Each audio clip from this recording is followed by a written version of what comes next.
Zamin and I decided when Halim had finished that year, he completed his degree and he came back.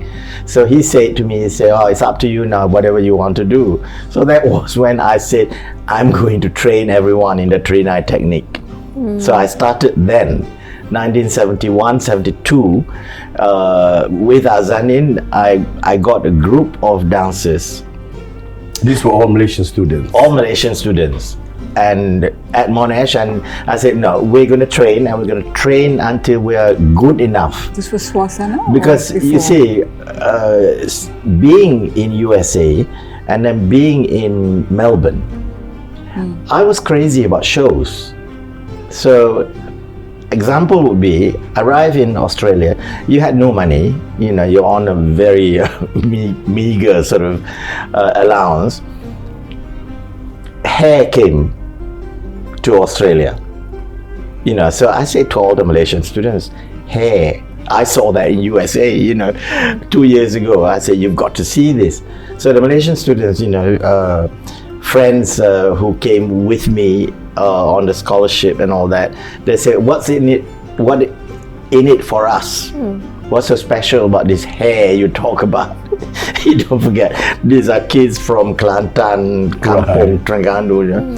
I said, they take their clothes off. Oh, fantastic. We're going. So they say, what do you mean? I said, when they're on stage, you know, in the show, they take all their clothes off. And then this fella say, you mean you can see everything? I say, yeah. So that way I got 22 people to get the concession ticket cheaper, you know, instead of paying $35 or something, dollars, Australian dollars, you paid only 18 or 19. So it's a big come down. So I got 22 people. I said, okay, fine, group booking. We go and see hair. So they were flabbergasted. You know, when hair, the last scene of hair, when they took their clothes off. I said, yeah, you told the truth. I said, yeah. Netherlands Dance Theatre. Yeah, at that time, really hot property. The same thing. I said, what's in it for us to go and see Netherlands Dance Theatre? I said, they take their clothes off. Students all came along, and that way, you know, by the end of the year, they had seen so many shows with me. Then one group came, and it was the Les Ballets Africains from Senegal. I said, I've got to see this group, you know. Mexico, there were a whole flamenco, not flamenco, but ballet Mexico, folkloric de Mexico. And the same thing, I had to tell lies. But Les Ballets Africains said they don't take their clothes off, but the women dance bare bosom. So I sold all the tickets for a whole year. We went show after show after show. So for me, it was like important that I should see those shows. And then I started comparing when the national companies of Mexico, Senegal, we had one group of Balinese dancers. The first time I actually saw a full Balinese program, they had brought the entire Pelihatan group to Melbourne. And I bought both nights. I said, I have to see both nights. So then I looked at what was happening in Malaysia, you know, our national sort of culture, arts. I said, it should be on par with those people. So, you know, somebody asked me, what was it that you thought you were doing with 3-9 when you started at Monash and then when you came back to Indraputra? I said, my whole dream was that Malaysian art, Malaysian dance should be on par with all the international, that we need to be able to actually put up something that is admired internationally. And for that to happen, we had to be understood. You know, they had to understand where the arts, where the culture is coming from. So if you look back, in the early 70s, it was, that it was everyone was searching for some identity. By Indraputra, I had made a name with all that dancing swasana in Melbourne, so that when I came back, Krishanjit had heard from, this is getting more sort of personalized, Krishanjit hadn't seen me dance, but he knew of my work in Melbourne. He had heard from Said Alwi, who came to see me dance in 1976. I did a full program of Bharatanatyam in experimental theatre. I still remember that, that incredible theatre, the way it was shaped. Yes, it was, And I did the first full margam of Bharatanatyam. And Krishanjit wanted to meet me, and so we chatted and about what I saw as important, how I was going to continue to develop the thing. And I said to him, when I heard about Indraputra, I said to Krishan, I said, look, I'd like to be involved. I meant, I said backstage to help to create this project. I said, I'd do anything. I said, pull the curtains. Yeah, I'll be there to pull the curtains. But I would really like to see how you put this program together. It was seemed a massive project. So he said, okay. He said, I can, get you to be part of. I went back to Perlis. 2 days later, I had a phone call from Krishanjit saying that I've got the main role of being Indraputra. I nearly died. Oh, wow. I said, what? It was very disturbing. It was very disturbing, and I had to say, look, I have to think about it. I said to Krishan, and I thought about it, and I could see there were going to be problems. I'm not from KBN. I wasn't trained at KBN. I wasn't even trained anywhere in Kuala Lumpur. I used to look at, people like Mahmud, that Kuda Kepang he used to do. I used to admire them. They were so disciplined, was what I thought. Every time holiday I came back, I would see somebody dancing, Sharif Ahmani, and so when Krishan said, you've got the main part, I thought, no, this is not going to be. I said, where do I start? Where do I start? And the first thing I had to ask Krishan is that, what is the technique we are going to use in the dance drama? And he said, we're going to use a mixture of the traditional dances, Kuda Kepang, Joget Gamelan, and then he said there was a dancer by the name of Danny. Do you remember Danny? Ali Ishkak. He's a wonderful dancer. Yeah, and he was very much involved in contemporary dance as well. And then, of course, Marion de Cruz was there, and Marion and I had been friends for a long time. So when she said that, trust Krishan, he knows what to do, I thought, okay. So, fall back for me, I said, well, my big thing is the Trinai.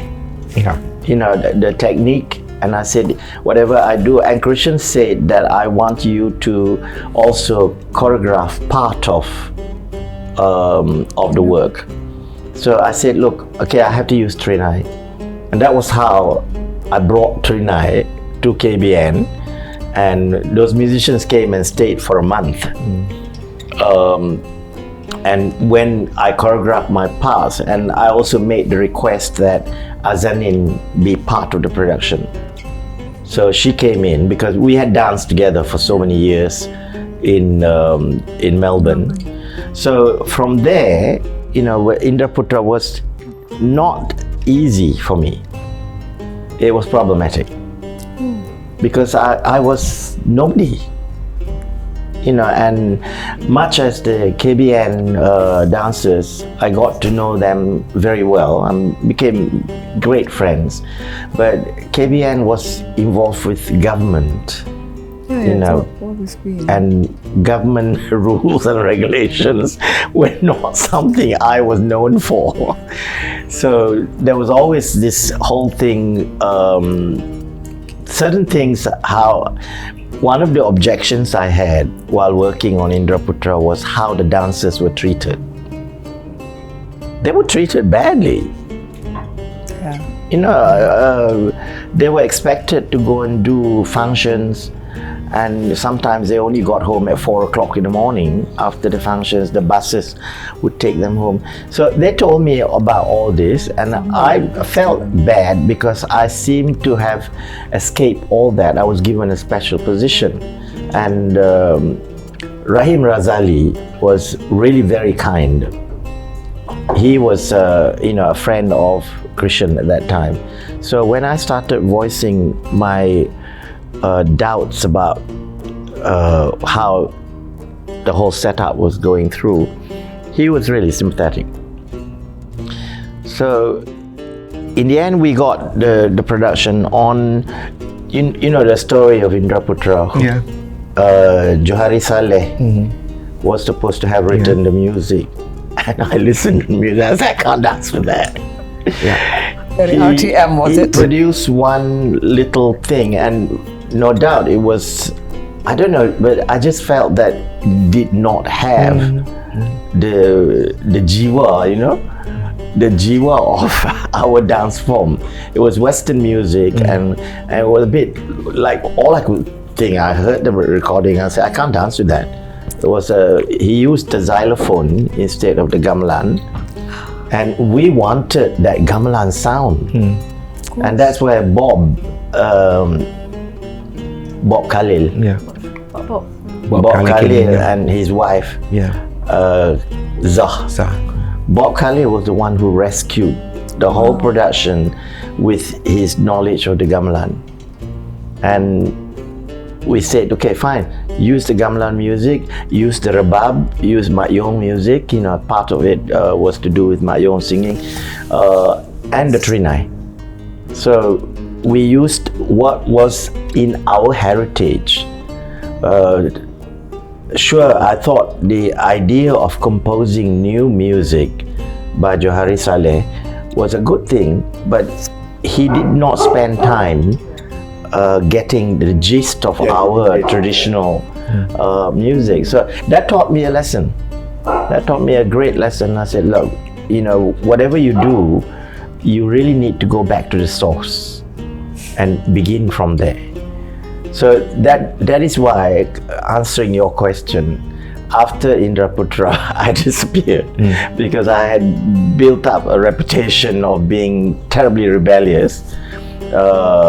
In the end, I argued it out with Krishanjit, who was very upset that I argued with him and accused him of neglecting certain things to do with that production. And when I went back to Australia, I felt, look, I felt I had benefited greatly by working on that project, but I also could see the weaknesses of government-sponsored organizations of art and culture. And what I did was I decided to concentrate on my work in Melbourne, and I didn't come back for 6 years. By the time I came back in '83,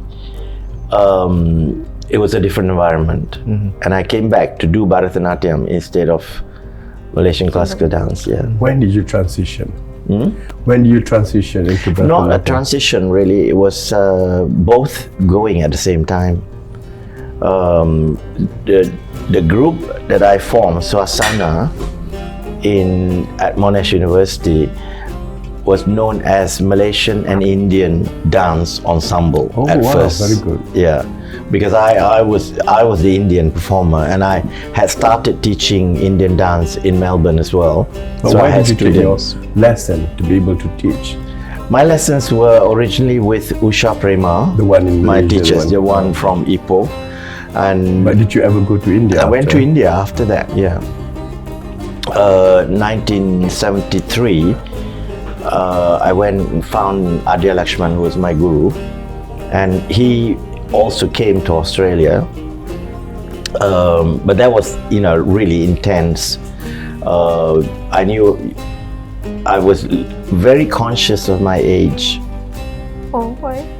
Because most of these classical dance arts, you need to start, you need to be young and agile. So at 23, I thought, look, I'm getting too old. But that's what I thought. Now when I look at 23-year-olds at Aswara and UM, I say, oh, you've got a whole world ahead of you. So you see, this is where I'm very interested in looking at the extension. I do not know whether you will admit it, but outside of,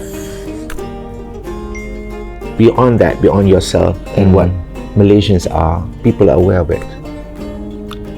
I've seen you as being one of the most important person, whether purposefully or accidentally, brought many things into the sphere of the arts. Well, of course, Tarina is a classic example. Indra Putra is a classic example. Had not for Indra Putra, then Tarina would have not charted its discourse like it is. And then it went to the universities and so on. But you also had Suasana with Izan in Melbourne. And when Izan came back, she created a wonderful she show. continued with the work. Suasana. So there is this thing that people do not know about. The fact that there was the linkages that you had and the processes that you went through, which baffles not many people. I mean, the fact that you started very, very young, and that bastion of self-determination is something that young Malaysians should understand. We were not born at the era where we had Aswara and UM and all that. We were born at a time when what we did was against what people want. I mean, we can talk about it, right? And then later on, we developed Aswara, we got UM, and we, as you and I reminiscing, looking back at the young ones today, and as you said very clearly, the world is an oyster, right? But how sad it is, in retrospective, that we had to struggle so much against the will of so many people to do what we did. True. And not to be acknowledged, but to be sidelined as an addendum or appendix. And I think this forum, this dialogue, one thing that I think in part of this dialogue is to make people realize that the fighters are not the one which are being given iconic status. Fighters are people who worked a lot against the odds, and they left behind, or still is trying to leave behind, traces and tracks that will be the pathways for the generation. So when you came back eventually after 1993, I met you also in Australia before you came back. But what interests me right now, I'm taking over the dialogue from Sabira, because I think I like to cut the chase here, because the point is there are two things. You were the first Bharatanatyam exponent, non-Indian. You were the first. I was the first, not only non-Indian, but I was the first to present a full program. Precisely. Of Bharatanatyam. This is what I was talking to Prema about. The history of Malaysians, Indians or non-Indians, who actually completed a full study of Bharatanatyam. And the first to really do that is a dancer by the name of Shanta. She came from Malacca. She's very much my senior. She went to India and she was the first to graduate from Kalakshetra, got her diploma, but then she never came back to Malaysia.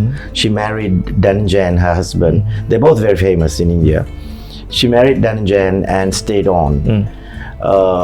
After that, I was the next one. There was a big gap. No one actually went and studied fully. When I danced in '76, it was the first full-length Bharatanatyam program. And still I had to do it with recorded music because there were no musicians and you couldn't afford it. But the thing is, just yes, we have had many others before you. But from point of a scholar, I look as you as blessed person in a way, because I mean you had classical Indian later in your life. You were already much mature than your early experience with Terinai when you were younger. So your memory track with Terinai is very powerful. You can go back, revisit, and you have many repertoires now which is coming up, which is amazing. But I think what I'm trying to put at here is you Zamin, Haroon, you the person Chandrabhanu, being the first male Bharatanatyam exponent of a non-Indian heritage. That is where Malaysia is, and that's why I think this country, the people now should realize you cannot invent something just because you need to categorize people and put them on a template, right? No, I'm aware of that, and see, at this age, I'm 75. Younger. I'm 75. I've done a lot of things, Anis. I've done a lot of things, but I never. Whatever I've done, I move on. It's always like, okay, next. What have I got to do?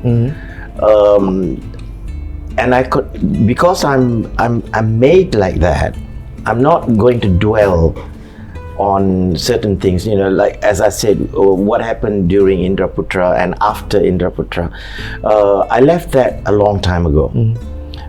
So as I said, 6-7 years later, I came back as a solo performer in Bharatanatyam, and again it was the first full-length program, classical program, 1983.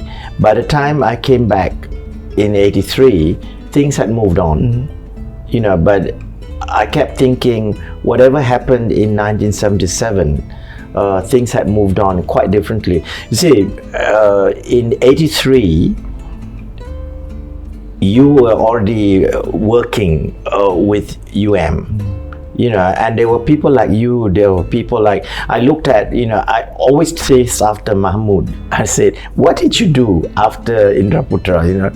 They all went into administration. But I said, look, you need to do more of your dance. I think he's gone back to it now. And there were people like Sharifah Mani, who was my partner in Indraputra. She passed away. And Sharifah Mani worked with KBN, and then she worked with Aswara. So I keep looking at that generation, in a sense that we were propelled into doing things because we believed that we could do something. And after that, I felt that we needed to move on. So for me, the recap of Indraputra, it sat very sort of unhappily with me for quite a few years, believe me. And despite the fact that I made up with Krishan, we had a terrible fight. Poor Marion was in the middle. She was a good friend of mine, but I made up with Krishan. And then in '87, I produced in Melbourne one of the biggest productions I'd ever undertaken. It was on the life of the Buddhist saint Milarepa.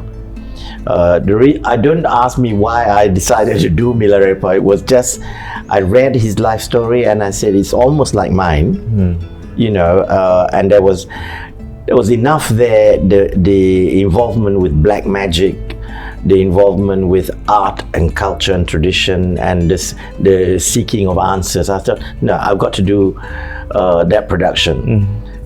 And people ask me, how are you going to do it? Are you going to do it in Buddhist dance? I said, no, I don't know anything about Buddhist dancing. What I'm going to do, and this is where Indraputra was important. This is where I made my peace with Indraputra and with Krishanjit.